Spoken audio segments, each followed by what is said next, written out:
नमस्कार मित्रों, एक बार फिर मैं आपके सामने एक ज्योग्राफी का एक बहुत ही अच्छा टॉपिक लेके आया हूँ, जो कि ज़्यादा बड़ा टॉपिक नहीं है, 5 से 10 मिनट का टॉपिक है, लेकिन यहाँ से बहुत ही अच्छा प्रश्न बड़े से बड़े एग्ज़ाम में पूछा जाता है। चाहे आप यूपीएससी का दे रहे हैं, आप एसएससी का दे रहे हैं, आप रेलवे का दे रहे हैं, चाहे आप राजस्थान के अंदर अगर फर्स्ट ग्रेड आरपीएससी अगर कंडक्ट करवाती है तो इंडिया का सिलेबस आता है, तो आपको ये क्वेश्चन पूछा जाएगा।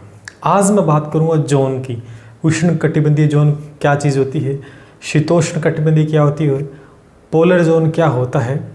और कई बार ये प्रश्न पूछा जाता है कि जो कर्क रेखा होती है, हमें पता है कर्क रेखा 0 डिग्री वो 23.5 डिग्री को बोलते हैं हम, है ना, जो भारत के बीचों बीच से गुजरती है। तो एक प्रश्न ये भी बहुत इंपॉर्टेंट बनता है, बहुत बार रिपीटेड क्वेश्चन है कि कितने राज्यों से गुजरती है। एक बात तो ये, अगर गुजरती है तो प्रत्येक राज्य का नाम आप कैसे याद रख पाएंगे, ये भी मैंने एक बहुत ही भयंकर ट्रिक बना रखी है।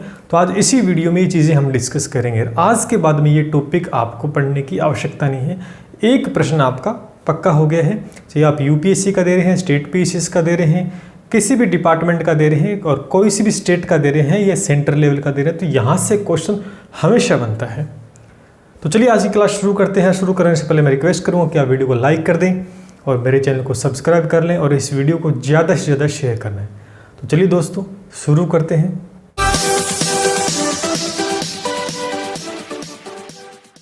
चलिए दोस्तों समझते हैं चीज़ों को। तो मैंने डायग्राम बना दिया क्योंकि अच्छी ठीक ठाक ही बनाया है ना। ये ग्लोब हो गया आपका, इस ग्लोब में ही हम सारी चीज़ समझेंगे। ग्लोब के बीचों बीच से मैं अगर रेखा खींचूँ, यही ना बीचों बीच अगर मैं इससे एक रेखा खींचूँ तो ये कौन सी होगी, ये सर 0 डिग्री अक्षांश हो गई। कौन सी होगी, 0 डिग्री अक्षांश होगी। और इस रेखा को क्या बोलते हैं, इस रेखा को आप बताओगे सर, इस रेखा को विषुवत रेखा या भूमध्य रेखा भी बोलते हैं। मैं यहाँ लिख देता हूँ, भूमध्य रेखा या विषुवत रेखा भी आप विषुवत रेखा भी आप कह सकते हैं। इंग्लिश में इक्वेटर भी इसको हम बोलते हैं। ठीक है, समझ में आ गई इतनी बात। ये आपका क्या होता है, आपका नॉर्थ जोन होता है, ये आपका क्या होता है, साउथ जोन होता है। दिखाई दे रहा है सबको। अब ध्यान से समझना, मैं जितने जोन की बात बताऊंगा, तो अगर हम ये इतना जो पार्ट है 0 डिग्री अक्षांश के ऊपर वाला, ये सारा नॉर्थ जोन में आता है, यानी उत्तरी अक्षांश के अंदर आता है, उत्तरी गोलार्ध में आता है। नीचे वाला जितना भी पार्ट है ना, ये सारा दक्षिणी गोलार्ध साउथ जोन में आता है। ध्यान रखना इस बात को।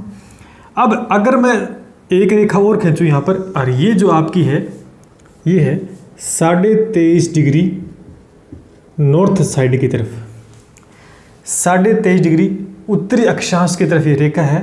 तो इस रेखा को क्या नाम दिया गया है, कर्क रेखा दिया गया। क्या दिया गया अभी, इसको बोला गया है कर्क रेखा। ध्यान रखना इस बात को, ये बोला गया कर्क रेखा। ठीक है, अब सेम यही कंडीशन नीचे की तरफ हम करेंगे 23.5 डिग्री, यहाँ पर 23.5 डिग्री साउथ की तरफ। ठीक है, मैंने ऐसे लगा दिया, यहाँ एन लगाया नॉर्थ साइड, ये साउथ साइड। इस रेखा को नाम क्या दिया गया, मकर रेखा। क्या बोला गया, मकर रेखा। याद हो जाएगा ना। 0 डिग्री से नॉर्थ की तरफ 23.5 डिग्री चलेंगे तो कौन सी रेखा आएगी, कर्क रेखा। नीचे की तरफ 23.5 डिग्री है तो मकर रेखा आ गई। कर्क रेखा के बारे में आप जानते हो कि ये भारत के बीचों बीच से गुजरती है और भारत के 8 राज्यों से ये गुजरती है। लास्ट में वो ट्रिक डिस्कस करेंगे। पहला जो जोन आता है वो आता है ट्रॉपिकल जोन। कौन सा आता है, ट्रॉपिकल जोन, यानी उष्ण कटिबंधीय क्षेत्र। अब कौन सा है इसमें से उष्ण कटिबंधीय क्षेत्र, ये बताना है। तो ध्यान रखना, ये जो एरिया है, ये जो एरिया है, मैं ये जो बना रहा हूँ, ये देखो डायग्राम, ध्यान से समझना इस बात को सारे बच्चे। ये देखो, ये ठीक है, ये देखो, मैं अच्छे से डायग्राम बना देता हूँ। इतना मैं पेंटर तो नहीं, अच्छा फिर भी कोशिश कर लेता हूँ। ये देखिए, ये जो एरिया है ना, ये वाला, यहाँ से लेकर यहाँ, ये कौन क्या हो गया, यह कर्क रेखा और मकर रेखा के जो बीच का भाग है, इसे बोलते हैं ट्रॉपिकल जोन। क्या बोलते हैं, ट्रॉपिकल जोन, यानी हिंदी में क्या बोलेंगे, उष्ण कटिबंधीय,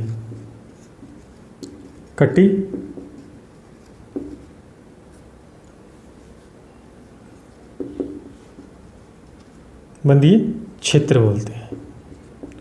समझ में आ गई।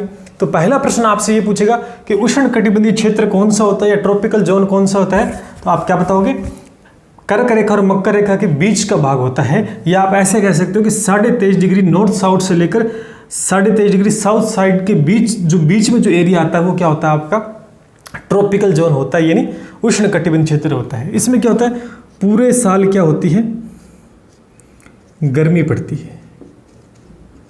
पूरे साल क्या होता है, पूरे साल लगभग क्या होती है, इस एरिया में गर्मी होती है। सर्दी बिल्कुल न के बराबर होती है, क्योंकि सूर्य की जो किरणें होती हैं बिल्कुल सीधी पड़ती है यहाँ पर, इसलिए सबसे ज़्यादा गर्मी इस एरिया के अंदर होती है। तो एक प्रश्न ये भी बन गया कि सबसे ज़्यादा गर्मी कौन से एरिया में, कौन से जोन में होती है, तो ट्रॉपिकल जोन में होती है। समझ में आ गई।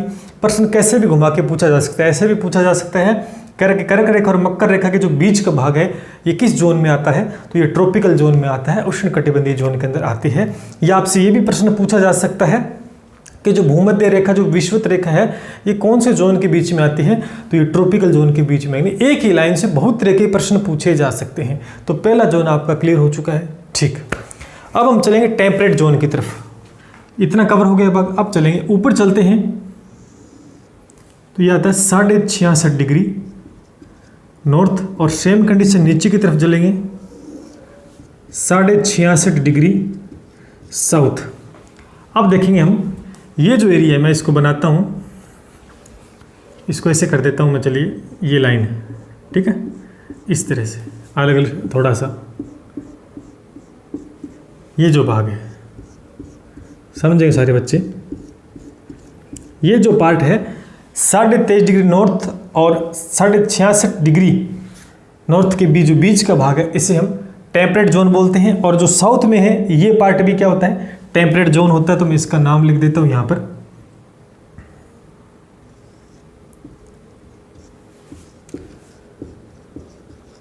टेम्परेट जोन, यानी इसे क्या बोलेंगे हम, शीतोष्ण कटिबंध। क्या बोलेंगे, शीतोष्ण कटिबंध हम बोलेंगे। यहाँ की इसकी क्या विशेषता है, इसकी ये विशेषता है कि इसमें 6 महीने सर्दी और 6 महीने गर्मी होती है। तो याद रखें यहाँ पर क्या होती है कि 6 महीने क्या होती है, सर्दी व गर्मी होती है।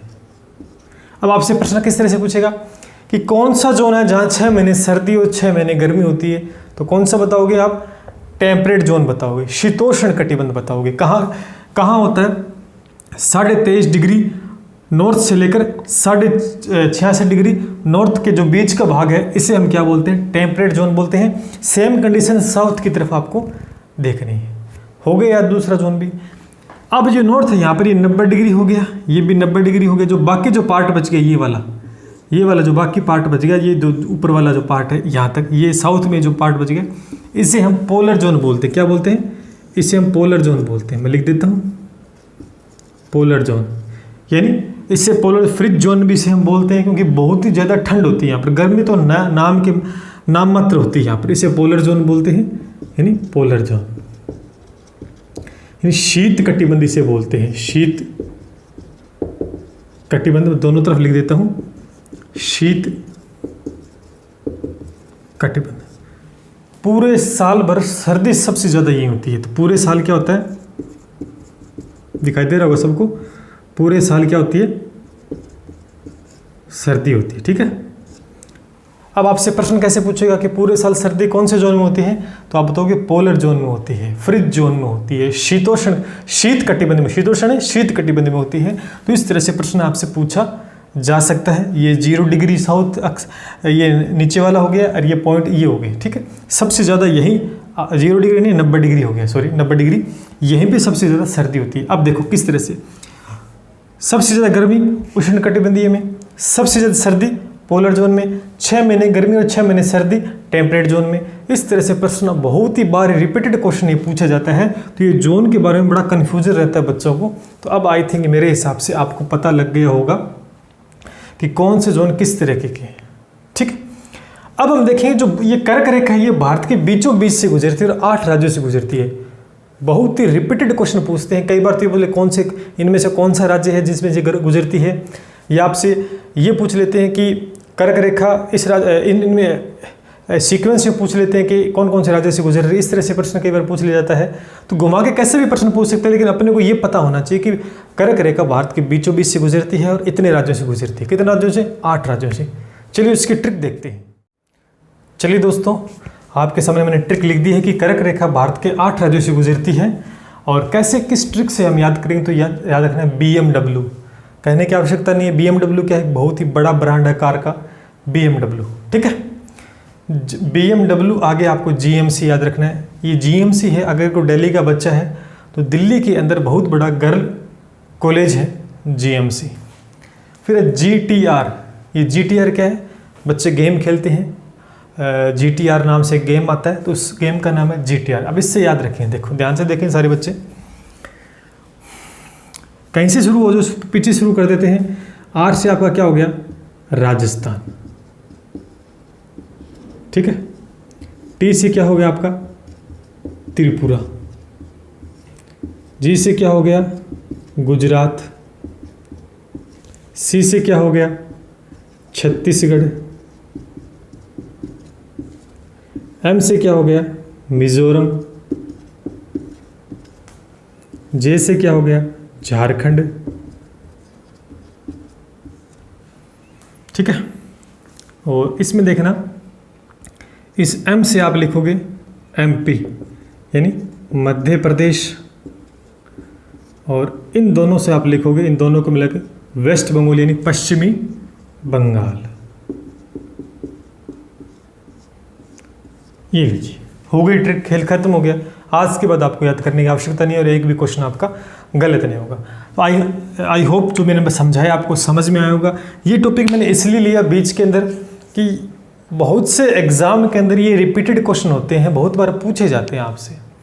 पटवार का पेपर दे रहे हो तो सेंट्रल लेवल का GK आपसे पूछा जाएगा, तो ये प्रश्न जरूर आएगा आपका, देख लेना।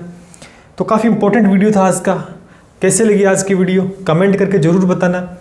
और आपको इससे रिलेटेड, जैसे मैंने लैटिट्यूड और लॉन्गिट्यूड यानी अक्षांश देशांतर रेखाओं के बारे में नहीं बताया, मैंने सीधा जोन के बारे में बताया। अगर उनके बारे में भी आपको डिटेल में जानना है विद शॉर्ट ट्रिक, तो मुझे कमेंट करना, मैं उसके ऊपर भी वीडियो बना दूंगा। बाकी अपनी क्लास चल रही है राजस्थान हिस्ट्री की। चलिए जल्द मिलते हैं नेक्स्ट क्लास में, तब तक